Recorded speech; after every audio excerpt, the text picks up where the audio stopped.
Hi, I'm making a Minecraft clone. Yeah, one more Minecraft clone, but I promise it won't be another Minecraft cheap copy.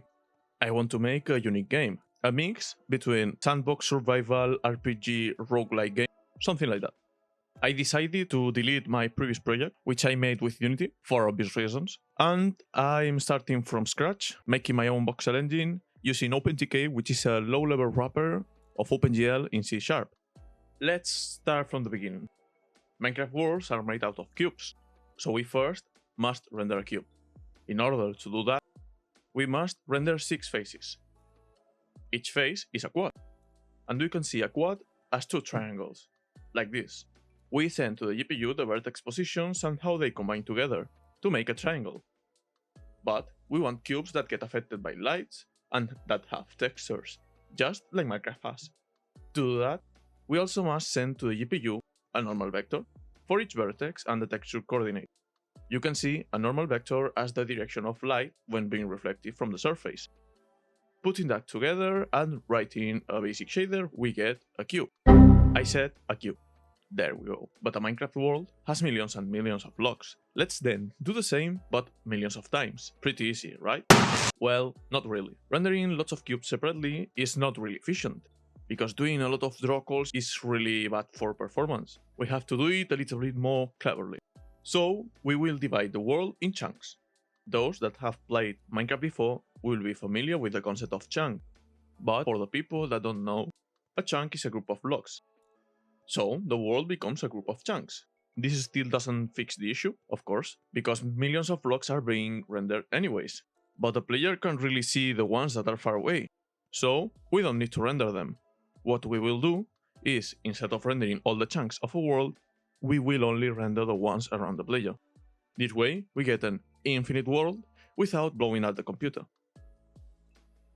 But we have to do a lot of more optimizations in order to make the game be performant. As you can see, if we go inside the chunks, we can see that all the faces of each block are being rendered, even though we cannot see all of them when we are playing, because they are occluded by neighboring opaque blocks. So we will check before adding every face to the mesh if there is a non-transparent block besides.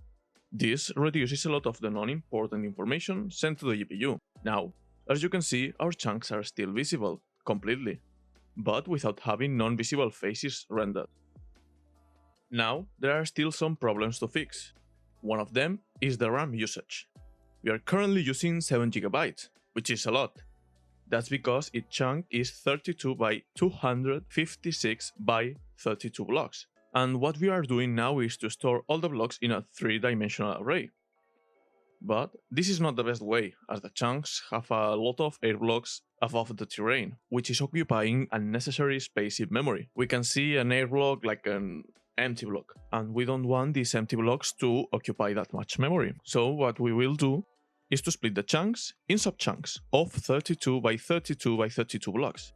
Now, if all the blocks of a subchunk are the same type, you only have to save that block once, instead of 32 by 32 by 32 times. This way, we reduce that many bytes to 2 bytes only. Now, we can take it a step further and split those subchunks into wide layers, and we will do the same to these layers. If a layer is filled out with the same block type, we will store only one block ID, instead of a whole array of 32 by 32 block IDs. And for the layers that contain multiple different blocks, we will store them in a 1-dimensional array of 32 by 32 slots. Notice that I'm storing it in a 1-dimensional array instead of a 2-dimensional array, because the access to 1-dimensional array is much faster than multi-dimensional arrays in languages like C# and Java.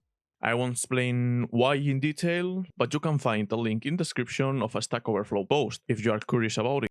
To calculate the corresponding index of a 2D coordinate, we just have to shift 5 bits to the left the z coordinate and then add the x coordinate value. We shifted 5 bits to the left because a number from 0 to 31 can be written in 5 bits. After applying all of these I just mentioned, we get exactly the same scene, as you can see. But we reduced the RAM memory from more than 7 GB to roughly 100 MB, which is around a 98% reduction of memory for the same result. But the world looks so boring, don't you think? Let's add some really basic procedural generation so we can see a more accurate performance of the game, and not in such perfect conditions. As you can see, we lost some FPS. Now we still have a problem to solve for this video. If we start flying around and loading new chunks, we can see that the VRAM keeps growing a lot, but we are always seeing the same amount of chunks. To fix that, we will create a pool of meshes. When unloading a chunk, we will add the mesh to a pool. And then, when we load a new chunk, instead of creating a new mesh, we'll get one from the pool. This way we don't store useless memory of uploaded chunks, and we will only have in VRAM the space that we really need to render the world that we are seeing. Now we can see that the VRAM doesn't grow that much like before. We only create new meshes if the meshes in the pool are not big enough for that specific chunk. There are lots of improvements to do and other optimizations, but that will be for future videos. Here you can see the CPU, RAM and GPU usages, which can be really lowered a lot still, but for now I think it's pretty good.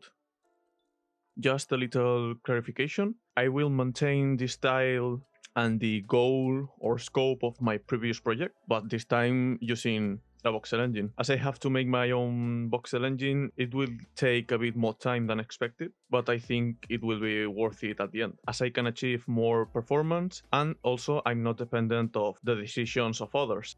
And finally, I want to thank you for your support in my previous videos, and I want to say that I have all of your ideas and opinions in mind in order to make the best game possible.